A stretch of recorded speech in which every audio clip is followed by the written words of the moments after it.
She was 3 words away from losing everything. 3 words that would either destroy her life or save it.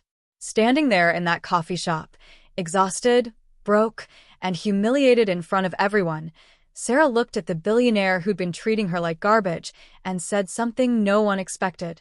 Something that would change both of their lives forever. But before I tell you what she said, you need to understand what brought her to that moment.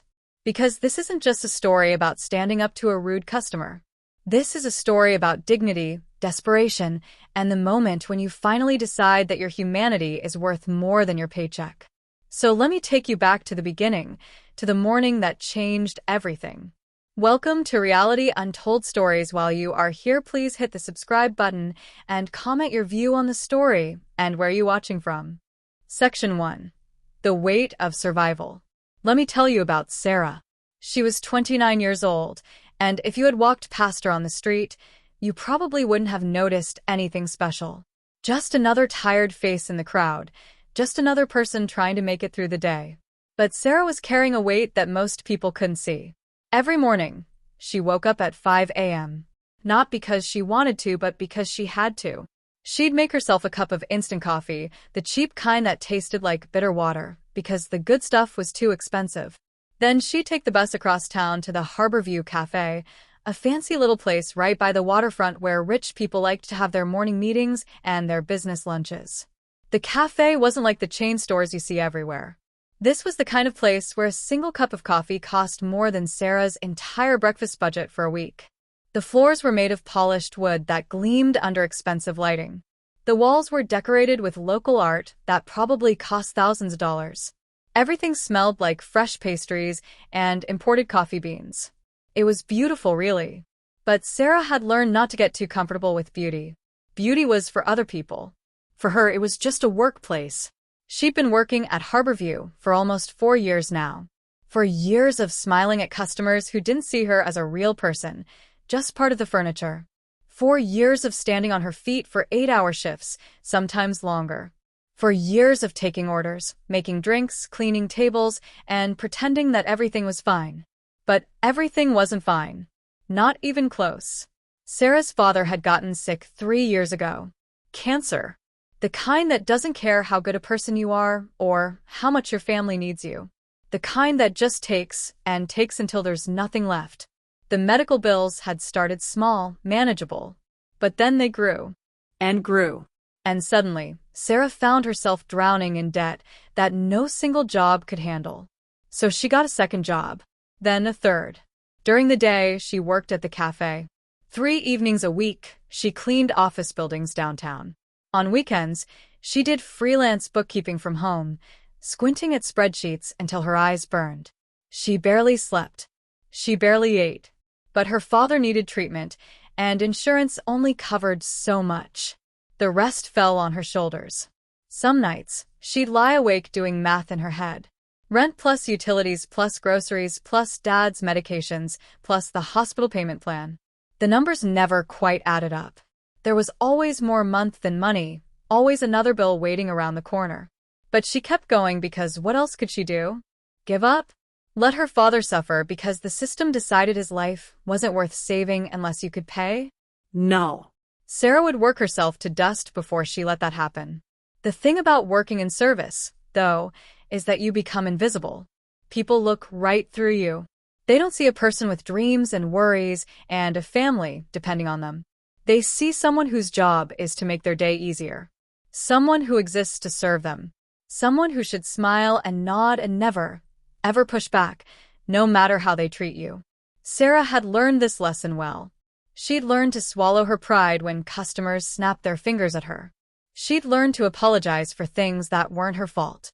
She'd learned to smile when people talked down to her, made assumptions about her intelligence, treated her like she was somehow less than them because she wore an apron and made coffee for a living. She'd learned all of this because she had to. Because losing this job meant losing her father's treatment. Because standing up for herself was a luxury she couldn't afford. Until the day she couldn't take it anymore. That morning had started like any other.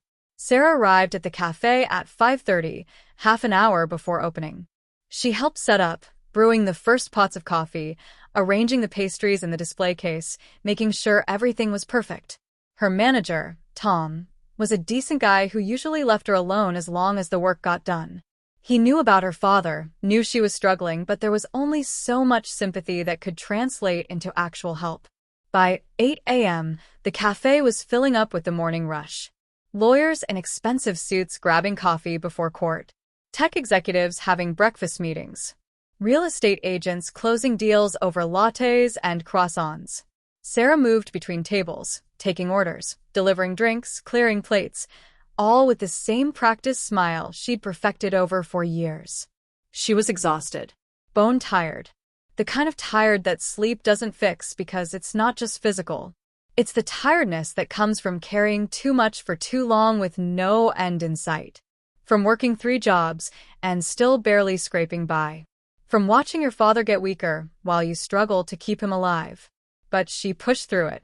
She always did. Because what choice did she have? Then, at 9:15, he walked in. Section 2. The man in the expensive suit, 1,000 words. His name was Robert Caldwell, though Sarah didn't know that yet. All she saw was another rich customer in an expensive suit. Late 50s, maybe early 60s, with silver hair perfectly styled and shoes that probably cost more than her monthly rent. He walked in like he owned the place, which, for all Sarah knew, maybe he did. Rich people had a way of owning things without you even realizing it. He took a table by the window, the best seat in the house with a view of the harbor. Sarah grabbed a menu and walked over, putting on her customer service smile. "Good morning," she said warmly. "Welcome to Harborview. Can I start you off with some coffee?" He barely glanced at her. "Espresso. Double shot. And make sure it's actually hot this time. Last place I went served it lukewarm." "No, please." "No, thank you." Just an order barked at someone he clearly didn't see as worth basic courtesy. But Sarah was used to it. She nodded and went to make his espresso, ensuring it was perfect. She even checked the temperature twice. When she brought it to his table, he took one sip and immediately frowned. "This is wrong," he said, not even looking up from his phone. Sarah kept her voice pleasant. "I'm sorry, sir." "What's wrong with it?" "It's too strong. I wanted a double shot but not this concentrated. Did I not make that clear?" "You didn't make anything clear," Sarah thought but didn't say. Instead, she apologized again. "I'll remake it right away." "How would you prefer it?" He sighed dramatically, like she was the most incompetent person he'd ever encountered. "Just add some hot water." God, is that so complicated? Sarah took the cup back, added hot water to make it an Americano instead of straight espresso, and returned it. He took another sip without thanking her and went back to his phone. 10 minutes later, he wanted a pastry. Sarah brought in the selection, and he complained that they looked stale, even though they'd been baked fresh that morning. She offered to get him something from the kitchen that hadn't been displayed yet. He accepted with a dismissive wave. Then he wanted to change tables because the sun was in his eyes. Sarah helped to move, carrying his coffee and plate and briefcase to a different spot. He didn't thank her for that either. Then he wanted the music turned down. Then he wanted the temperature adjusted. Then he complained that his new table was too close to the kitchen and he could hear noise. With each complaint, each demand, Sarah felt something tightening in her chest. Other customers were starting to notice. Some looked sympathetic. Others seemed entertained by the show. Tom, her manager, shot her a look that said, "Just handle it." Because that's what servers do. They handle it. Sarah handled it. She moved him again. She adjusted the temperature. She spoke to Tom about the music. She did everything right, everything professional, everything by the book. And then Robert Caldwell decided his breakfast sandwich was wrong. "This has cheese on it," he said loudly, holding it up like it was evidence in a trial. "I specifically said no cheese." Sarah pulled out her order pad, where she'd written everything down. "Sir, I have here that you ordered the breakfast sandwich with extra cheese. Would you like me to?" "Are you calling me a liar?" His voice rose, sharp and angry. People at nearby tables turned to look. "I said no cheese. Do you not understand English? Or are you just incompetent?" The cafe went quiet. Not completely silent, but quiet enough that everyone could hear. Quiet enough that Sarah felt every eye on her. Quiet enough that her face flushed with embarrassment and anger. "I apologize for the confusion, sir," she said, her voice still calm even though her hands were shaking. "I'll have the kitchen remake it without cheese right away." "You'll do more than that. You'll explain to me why I should tolerate this level of service. Do you have any idea who I am? I could buy this entire cafe with pocket change. I could have you fired with one phone call. Do you understand that?" And there it was. The threat. The reminder of the power imbalance. The subtle message that she was disposable, that her job and her livelihood and her father's treatment all hung by a thread that he could cut whenever he wanted. Sarah had heard threats like this before. Not often, but enough. Usually she swallowed them. Apologized more. Bent over backward to make the customer happy, because that's what survival demanded. But something was different this time. Maybe it was the lack of sleep.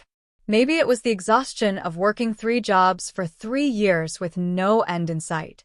Maybe it was the unfairness of being humiliated in front of a room full of people for a mistake that wasn't even hers. Or maybe it was just that she'd finally hit her limit. She looked down at the sandwich with cheese that he'd definitely ordered. Then she looked at her order pad with his signature confirming it. Then she looked at Robert Caldwell, this man who thought money gave him the right to treat another human being like garbage. And something inside her snapped. Not in a violent way. Not in a screaming way.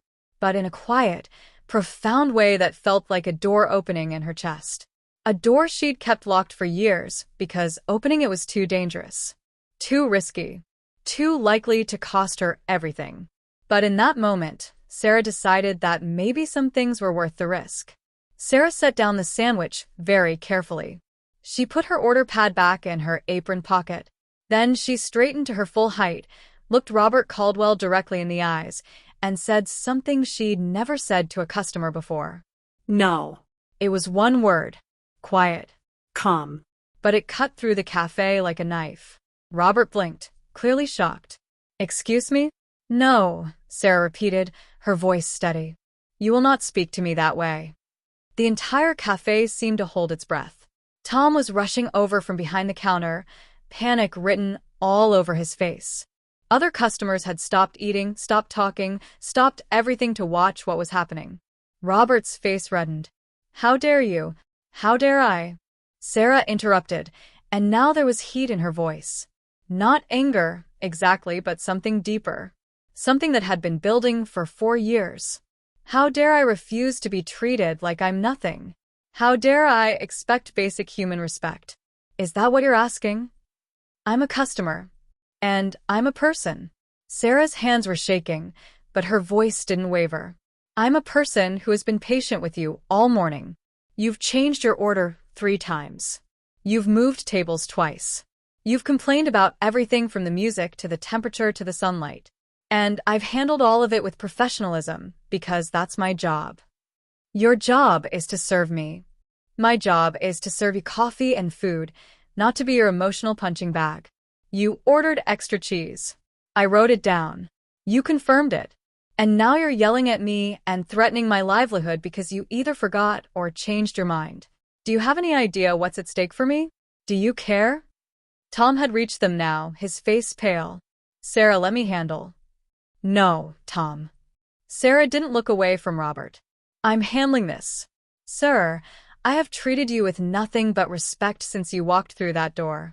I have been patient and professional despite you treating me like I'm invisible. Like I'm somehow less than you because I serve coffee for a living. But I'm not less than you. I'm not less than anyone in this room. I'm a human being who deserves basic decency, and I will not accept anything less." The cafe was dead silent now. Even the espresso machine seemed to have stopped hissing. Robert stared at her, his mouth slightly open. He looked like no one had ever spoken to him this way before, which Sarah realized was probably true. "You have 2 choices," Sarah continued, and her voice was quieter now but no less firm. "You can apologize and let me serve you your breakfast with the respect that every human being deserves, regardless of who's serving and who's being served. Or you can leave. But you will not continue to treat me like I'm beneath you. You will not threaten my job. And you will not make me feel small because you're having a bad day. Her heart was pounding. Her career was probably over. Tom looked like he might have a heart attack. And every person in that cafe was waiting to see what would happen next. Robert Caldwell sat there, his expensive suit and his perfect hair and his obvious wealth suddenly meaning nothing. He opened his mouth, closed it, looked around at all the people watching him, looked back at Sarah, and then, incredibly, he laughed. Not a mean laugh, not a mocking laugh, but a genuine laugh of surprise and what sounded almost like respect. "You're right," he said, and the laughter faded into something more serious. "You're absolutely right. I've been a complete ass." Sarah blinked, not sure she'd heard correctly. Robert set down his phone, something he hadn't done since he'd arrived. He looked at her, really looked at her, maybe for the first time. "I'm sorry. Truly. I've had a terrible morning. Terrible week, actually. And I took it out on you, which is inexcusable. You don't deserve that. No one deserves that." Sarah studied his face, looking for sarcasm or manipulation. But his eyes were clear. Honest. He actually meant it. "Apology accepted," she said carefully. "Would you like me to bring your sandwich as you actually ordered it? With extra cheese?" "Yes, please. And could you sit down for a moment? If you have time." Sarah glanced at Tom, who looked confused but nodded. She pulled out the chair across from Robert and sat, still wary. "What you just did," Robert said, leaning forward. "That took courage. Real courage. Most people would have just taken the abuse. They'd have smiled and apologized and hated themselves later. But you stood up for yourself, even though it could have cost you your job. Why?" Sarah was quiet for a moment. Then she decided that honesty had gotten her this far. "Because I'm tired. I'm so tired of being invisible. Of being treated like my humanity is optional because I serve food for a living. And yes, I need this job desperately. But I realized something just now. I need my dignity more, even if standing up for it means losing everything else." Robert nodded slowly. "Can I ask you something? And please know I'm not asking to be condescending. I'm genuinely curious. Why are you working here? You clearly have more to offer than making coffee. Not that there's anything wrong with making coffee, but you speak like someone who's educated, who's capable of more." Sarah almost laughed. "Medical bills. My father has cancer. Insurance barely covers anything. I work 3 jobs to keep up with treatment costs. This is my main job. Evenings I clean offices. Weekends I do bookkeeping. I have a degree in business management, but I needed flexibility and I needed tips. So here I am, for years later, still trying to keep my head above water." Robert sat back in his chair, and Sarah watched something shift in his expression. It wasn't pity, exactly. It was more like recognition, like he was seeing something he understood. "I'm going to tell you something," he said quietly. "And I want you to know I'm not saying this to make excuses for how I treated you. There are no excuses. But I think you should know." Sarah waited. 25 years ago, I was broke. Not struggling. Broke. I was working 3 jobs too, trying to keep my construction business alive after my partner embezzled everything and disappeared. I was eating ramen noodles for dinner and sleeping in my truck some nights because I couldn't afford rent and business expenses at the same time. I had employees depending on me, loans I'd personally guaranteed, and a daughter who needed things I couldn't provide. Sarah listened, surprised. This man who'd walked in like he owned a world had been where she was? "I worked my way out of it," Robert continued. "Built Caldwell Construction into one of the biggest development companies on the West Coast. We do everything now: commercial buildings, residential projects, infrastructure. We're worth about $8 billion. $8 billion. Sarah couldn't even imagine that number. But somewhere along the way, Robert said, and his voice had gone quiet, almost sad, "I forgot what it was like. I forgot the exhaustion, the fear. The way it feels when people treat you like you're invisible because you're working a job they think is beneath them. I became one of those people. And it took you standing up to me to remember." He pulled a business card from his wallet and a pen from his jacket. He wrote something on the back of the card and slid it across the table to Sarah. "I need a project manager for our new hospitality division. We're developing a chain of boutique hotels up and down the coast. High-end, but accessible. The kind of places where service matters. Where treating people with dignity isn't optional, it's fundamental. Sarah stared at the card. I need someone who understands service from the ground up, Robert continued. Someone who knows what it's like to work hard and be treated poorly. Someone who has the courage to stand up for what's right even when it's risky. Someone who can teach our staff how to do that too. Someone who won't let me or anyone else forget that every person deserves respect, regardless of which side of the counter they're on. You're offering me a job? Sarah's voice came out as barely a whisper. Because I told you off. I'm offering you a job because you showed me something most executives never learn. You set boundaries without losing your professionalism. You defended your dignity without being cruel. You taught me a lesson I desperately needed to learn. That's leadership. The fact that you're working 3 jobs to pay for your father's treatment tells me you're dedicated. The fact that you stood up to a billionaire who was being an ass tells me you have principles. I need both of those qualities. Sarah looked down at the card. Robert Caldwell, CEO, Caldwell Construction and Development. On the back, he'd written a salary that was more than her 3 jobs combined. More than enough to cover her father's treatment with money left over. I don't understand, she said, and her eyes were starting to burn with tears she refused to let fall. Why would you do this? Because 25 years ago, someone gave me a chance when I was desperate. A bank manager who saw past my circumstances and approved a loan everyone else had rejected. He saw something in me that I couldn't see in myself anymore. He reminded me that my current situation wasn't my permanent situation. That changed everything. Robert leaned forward. You're clearly capable. You have a degree, experience, work ethic, and integrity. The only thing holding you back is circumstances. Well, I can change circumstances. What I can't do is teach someone to treat people with dignity. You already know how to do that. So what do you say? Come work for me.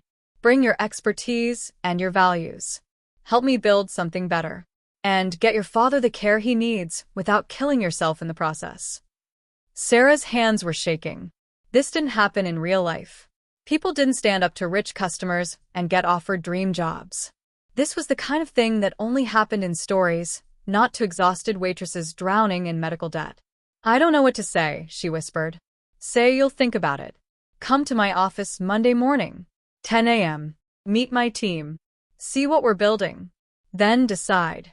No pressure. If you say no, I'll respect that. But I hope you say yes. I think you could change a lot of lives. Starting with your own. Tom brought over Robert's corrected sandwich, looking bewildered by what he was witnessing. Robert thanked him warmly, with genuine appreciation. Then he ate his breakfast, paid his bill with a tip that was larger than Sarah's usual daily earnings, and left. Sarah stood there holding his business card, feeling like she'd stepped into someone else's life. What just happened? Tom asked, staring after Robert's departing figure. I have no idea, Sarah said honestly. But I think everything just changed. That weekend, Sarah barely slept. She kept looking at the business card, convinced it would disappear or turn out to be fake. She researched Caldwell Construction online. Everything Robert had said was true. He was exactly who he claimed to be.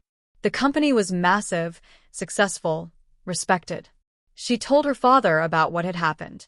He cried. Actually cried. You stood up for yourself, he said, holding her hand. I'm so proud of you, Sarah. So proud. Monday morning, she walked into the Caldwell Construction building wearing her best interview suit, which wasn't very impressive, but was the best she had. She was terrified. What if this was a mistake? What if she wasn't qualified? What if Robert had changed his mind? But he hadn't. Robert's office was on the top floor of a sleek glass building downtown. Floor-to-ceiling windows overlooked the entire city. Sarah felt small walking through those doors, like she didn't belong in spaces this nice. But Robert greeted her warmly, introduced her to his team, and spent 3 hours walking her through his vision for the hospitality division. He showed her plans for hotels that emphasized both luxury and humanity. Places where staff would be trained not just in service, but in dignity. where good work would be rewarded with good pay and real respect.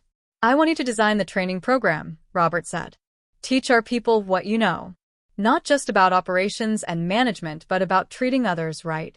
About remembering that every person has a story, has struggles, has dignity that deserves protection." Sarah accepted the job that day. Not because she was certain she could do it, but because she knew she had to try. Because opportunities like this didn't come around twice. Because her father needed her. Because she needed herself. The first few months were hard. Sarah was learning an entirely new industry while managing people who'd been in hospitality for years. Some of them resented taking direction from a former waitress. Others were skeptical that Robert's vision could work in the real world. But Sarah persisted. She used everything she'd learned from 4 years at Harborview Cafe. She knew what made customers feel valued and what made staff feel disposable.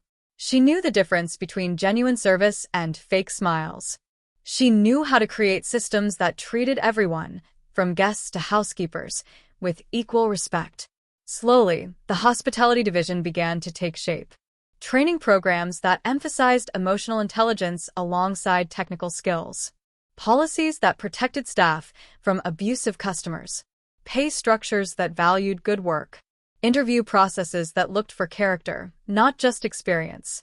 Robert's hotels started opening.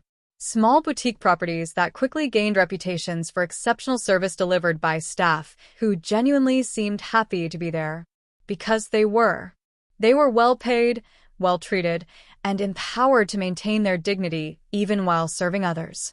Sarah's father's treatment continued, now fully covered by her new insurance, with enough left over that she could afford a nice apartment, healthy food, and actual rest. She watched him get stronger. Not cured, but better. Fighting. And Robert kept his promise. He treated her as an equal, not an employee. He listened to her ideas. He supported her decisions. He became a mentor and, surprisingly, a friend. One day, about 8 months after that confrontation in the cafe, Robert called Sarah into his office. "I need to show you something," he said, pulling up a news article on his computer.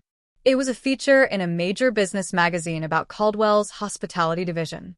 About the revolutionary approach to service that treated staff dignity as equal to customer satisfaction. About how other companies were starting to notice and copy the model. About how Sarah's training program was being requested by hotels across the country. "You did this," Robert said simply. "You took one moment of courage in a coffee shop and turned it into something that's changing an entire industry." Sarah felt tears in her eyes. "We did this. You gave me the chance. I gave you the opportunity, but you did the work. You took your pain, your exhaustion, your experience of being treated poorly, and you transformed it into something that protects others from feeling that way. That's extraordinary." A year and a half after that morning at Harborview Cafe, Sarah was promoted to Vice President of Operations for all of Caldwell's hospitality properties. She was managing hundreds of employees across multiple states. She was speaking at conferences. She was being interviewed about her approach to service and dignity. Her father's cancer went into remission. He got to see her success. Got to see his daughter transform her life. Got to know that his illness, which had caused so much struggle, had also been the catalyst for something beautiful. At her promotion celebration, Sarah gave a speech that made everyone in the room stop and think. "A year and a half ago," she said, her voice steady and clear, "I was working 3 jobs and drowning in debt. I was exhausted, invisible, treated like I was disposable because I served coffee for a living. And then one day, I hit my limit. I told a billionaire customer that if he continued to disrespect me, our interaction was over. I expected to be fired. I expected to lose everything." She paused, looking around the room at faces that were listening intently. Instead, that billionaire apologized. He listened. He recognized something in me that I'd almost forgotten was there. He offered me an opportunity that changed my life. But more importantly, he taught me something I want all of you to remember. Sarah's voice grew stronger. Standing up for your dignity doesn't mean losing your professionalism. It means claiming your humanity. The right people, the good people, will respect boundaries rather than punish them.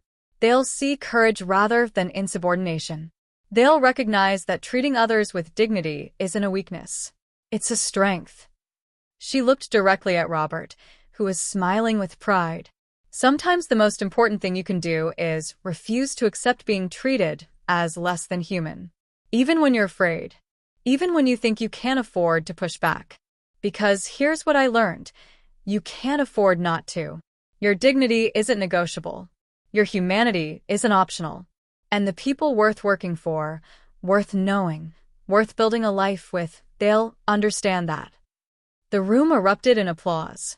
After the celebration, Sarah stood by the window in Robert's office, looking out at the city lights. "Thank you," she said quietly, "for seeing me when I was invisible, for listening when I finally spoke up, for changing my life." Robert shook his head. "You changed your own life, Sarah. I just got out of the way. And thank you for reminding me what really matters. For teaching me that wealth means nothing if you lose your humanity in pursuit of it. You didn't just change your life. You changed mine too."